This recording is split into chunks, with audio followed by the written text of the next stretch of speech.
ملے گی منزل مقصود یہ ایمان رکھتے ہیں، ملے گی منزل مقصود یہ ایمان رکھتے ہیں، ملے گی منزل مقصود یہ ایمان رکھتے ہیں، اور ہم اپنی رہنمائی کے لیے قرآن رکھتے ہیں، اور وفاداری وطن سے ہو، وفاداری وطن سے ہو یہی اسلام کہتا ہے، وفاداری وطن سے ہو یہی اسلام کہتا ہے، اور ہم اپنے دل کے ہر گوشے میں ہندوستان رکھتے ہیں۔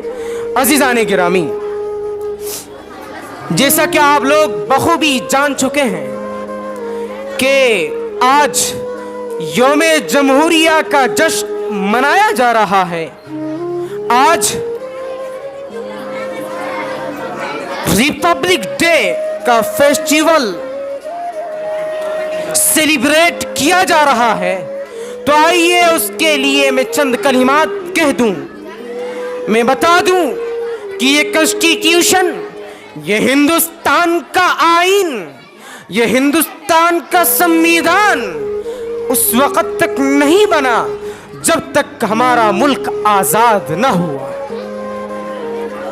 وہ 1857 کی تاریخ یاد ہو جانی چاہیے، وہ شاملی کا میدان جہاں پر علماء نے، اسلامک اسکالرز نے وہ قربانیاں دی، حافظ ضامن کے وہ سینے گواہ ہیں جنہوں نے انگریز کے گولیوں کا سامنا کیا، انگریز کے ٹینک اور بختر بند گاڑیاں AK-47 کا سامنا کیا، اور کہہ دیا تمہارے گنز کے اندر بلٹ ختم ہو سکتے ہیں، گولیاں ختم ہو سکتی ہیں، لیکن یاد رکھو یہ امت اس نبی کے ماننے والے ہیں جن کے ماننے والے نے، جن کے صحابہ نے، جن کے ساتھیوں نے یہ بیعت لی تھی کہ نحن الذین بایعوا محمدا علی الجہاد ما بقینا ابدا۔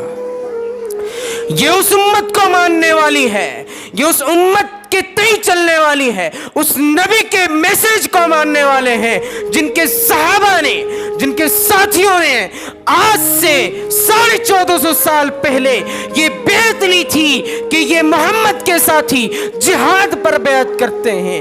یا رسول اللہ، جب تک یہ باڈی کے اندر ایمان کا شعلہ جلتا رہے گا، جب تک اس باڈی کے اندر روح باقی رہے گی، یہ محمد کا سپاہی لڑتا رہے گا۔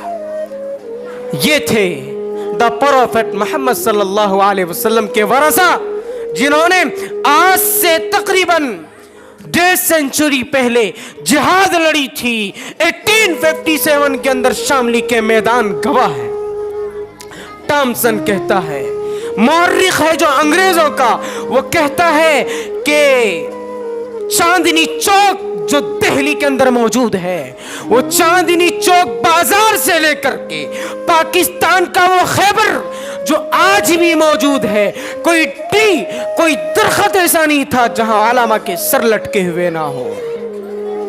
بڑی ذمہ داری کے ساتھ کہتا ہوں، بڑی ذمہ داری کے ساتھ کہتا ہوں، اور میں یہ میسج دے دینا چاہتا ہوں، او اسٹوڈنٹس، او اسلام کے فالوورز، یاد رکھنا یہ ملک جب 1957 کی تاریخ ہوتی ہے تو یہ بڑا بیک گراؤنڈ رکھتا ہے، یہ اپنے تئیں بڑا پس منظر رکھتا ہے۔ ہمارا ملک، ہماری کنٹری یوں ہی آزاد نہیں ہو جاتی، اس کے لیے بڑے سیکریفائس دیے گئے ہیں، علماء نے قربانیاں دی۔ وہ بالا کوٹ کی پہاڑی، شاملی کا میدان، دہلی کا چاندنی چوک آج بھی گواہ ہے، علماء کی قربانیوں کے لیے گواہ ہے یہ میدان۔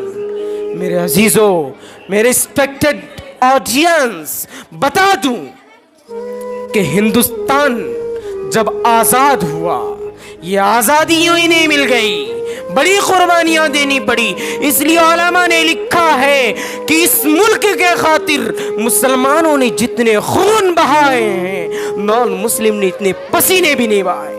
لیکن میں بڑی ذمہ داری کے ساتھ کہتا ہوں کہ آج مولانا حسین احمد مدنی کا نام نہیں لیا جاتا، آج مولانا شیخ الہند کا نام نہیں لیا جاتا، جنہوں نے تحریک ریشمی رومال کے نام سے ایک تحریک چلائی تھی۔ علماء لکھتے ہیں کہ آج وہ تحریک کامیاب ہو جاتی تو پورے انڈیا کے اندر اسلام کا پرچم بلند ہوتا اور پورے انڈیا ایک واقعی سیکولرزم کا پرچم لہراتا ہے۔ اور اسلام تو وہ ہے جو تمام کے حقوق دیتا ہے۔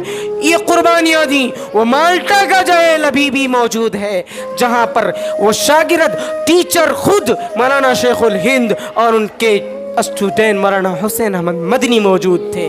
بڑی قربانیاں دینی پڑی، بڑی سیکریفائز کرنے پڑے، جب جا کر کا ہمارے ملک 1947 کے اندر آزاد ہوا۔ اور آزادی کے بعد ضرورت پڑی ایک رول کی، ضرورت پڑی ایک آئین کی، ضرورت پڑی ایک کنسٹیٹیوشن کی۔ تو جب جا کر کے 1949 میں اس کو لیا گیا، ان کے جو ہے لوگوں کو بڑے بڑے اسکالرز کو جمع کیا گیا اور کہا گیا ایک رول تیار کیا جائے جہاں تمام لوگوں کو ساری چیزیں ملیں، ان کو ساری چیزوں کا ادھیکار ہو، ساری چیزیں وہ کر سکیں۔ پھر جا کر کے 1950 کے اندر ہمارا کنسٹیٹیوشن بنا اور اسی لیے اس دن کو سیلیبریٹ کیا جاتا ہے۔ تو اس لیے تمام ہمارے اکابر نے اور اسٹوڈنٹس نے اسپیچیں دی، یہ اسی سے تعلق رکھتی تھیں۔ تو آئیے میں اپنی بات کو آخری تک پہنچا دوں اور میں کہہ دوں اس ملک کے خاطر بڑی قربانیاں دینی پڑی جب جا کر کے ہمارا ملک آزاد ہوا۔ اسی پر میں اپنی تقریر کو ختم کرتا ہوں۔ وما علینا الا البلاغ۔ Thank you so much for your time.